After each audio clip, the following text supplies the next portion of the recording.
መጽሐፍ ቅዱስን በተደራጀና ፍሬያማ በሆነ መንገድ ለማጥናት በርካታ የተሞከሩና ውጤታማ የሆኑ ዘዴዎች አሉ። መጽሐፍ ቅዱስን ዝም ብሎ ከማንበብ ባለፈ ጥልቀት ባለው መልክ ለመረዳት የሚረዱ ዋና ዋና የአጠናን ዘዴዎችን ከማየታችን በፊት ላይክ፣ ሼር አድርገው ቢጀምሩ እኛን እያገዙን ነው። መጽሐፍ ቅዱስን ከማጥናቶ በፊት በእነዚህ 3 መሠረታዊ ደረጃዎች ማለፍ ይመረጣል። አንደኛው መመልከት ነው።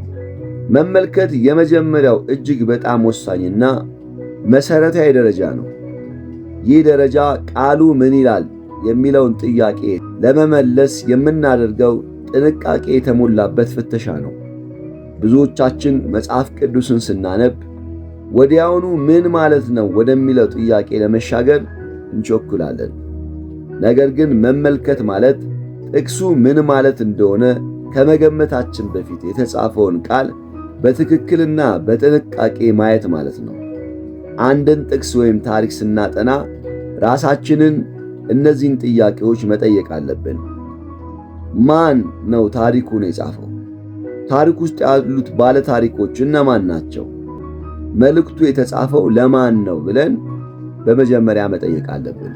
ሌላኛው ምን ብለን መጠየቅ አለብን? ምን እየተከናወነ ነው?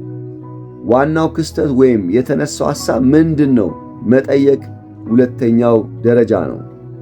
ሦስተኛው መቼ ብለን መጠየቅ አለብን። ድርጊቱ የተፈጸመው መቼ ነው?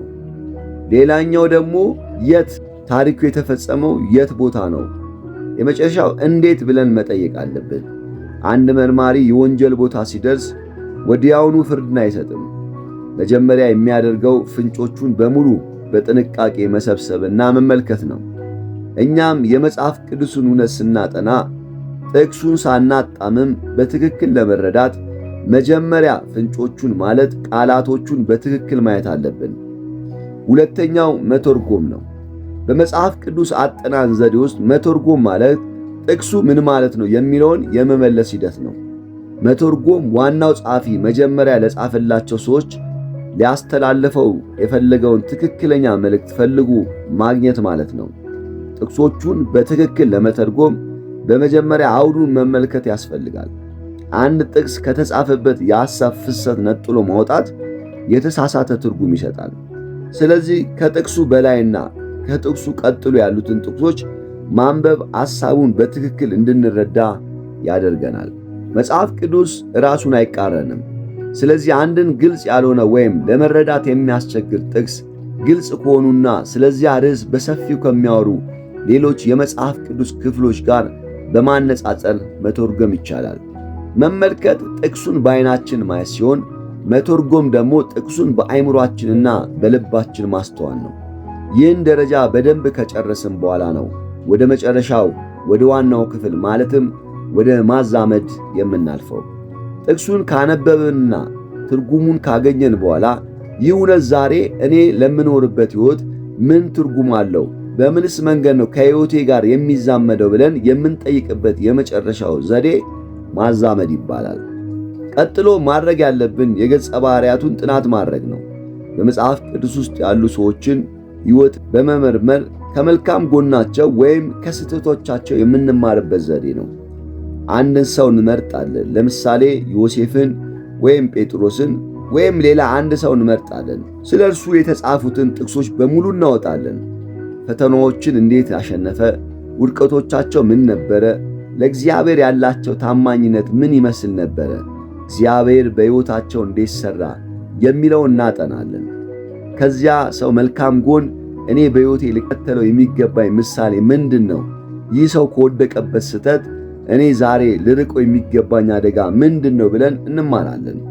ሌላው ማየት ያለብን ታሪካዊና ባህላዊ ዳራ ነው። መጽሐፍ ቅዱስ የተጻፈው ከሺህ ዓመታት በፊት የነበረ ባህሎች ውስጥ ነው። በዚያ ዘመን የነበረው ባህል፣ ፖለቲካ፣ ጂኦግራፊና ማኅበራዊ ሕይወት ምን ይመስል ነበር የሚለውን መመርመር ጥቅሱን በትክክል ለመረዳት ይረዳል። ለምሳሌ ኢየሱስ የሳምራዊቷን ሴት የውሃ ጉድጓድ አጠገብ ያነጋገረበት ታሪክ ለመተርጎም በዚያ ዘመን በአይሁድና በሳምራውያን መካከል የነበረውን የዘርና የሃይማኖት ጥል ማወቅ ግድ ይላል። ሌላኛው የሥነ ጽሑፍ ዘውግን መለየት ነው። መጽሐፍ ቅዱስ የተለያየ የአጻጻፍ ስልት ያላቸው መጽሐፍት ስብስብ ነው። እያንዳንዱ ዘውግ በራሱ ሕግ መተርጎም ያስፈልጋል። ለምሳሌ የታሪክ መጽሐፍቶች የተፈጸሙ ድርጊቶችን ይተርካሉ። ግጥም በምሳሌያዊና በስሜት ገላጭ ቋንቋዎች የተሞላ ነው። የሕግ መጽሐፍት ቀጥተኛ መመሪያዎችን ይዟል። በተጨማሪ መጽሐፍ ቅዱስን ከዘፍጥረት ተነስተው ሙሉን ለማንበብ ከመሞከር ይልቅ ለአረዳድ ቀላል ካሉና ስለ ክርስቶስ ሕይወት በስፋት ከሚያስተምሩት እንደ ዮሐንስ ወንጌል መጀመር ይመረጣል። ማስታወሻ መያዝ ያነበቡትን በራሱ ቋንቋና አገላለጽ በአእምሮ ውስጥ እንዲቀረጽ ይረዳል። በሳምንት አንድ ቀን ለብዙ ሰዓት ከማጥናት በየቀኑ ከ15 ደቂቃ እስከ 30 ደቂቃ ወስኖ በተከታታይ ማጥናት የበለጠ ፍሬያማ ያደርጋል። አመሰግናለሁ። ሰብስክራይብ ካልሆኑ ቤተሰብ እንዲሆኑ ሰብስክራይብ ያድርጉ።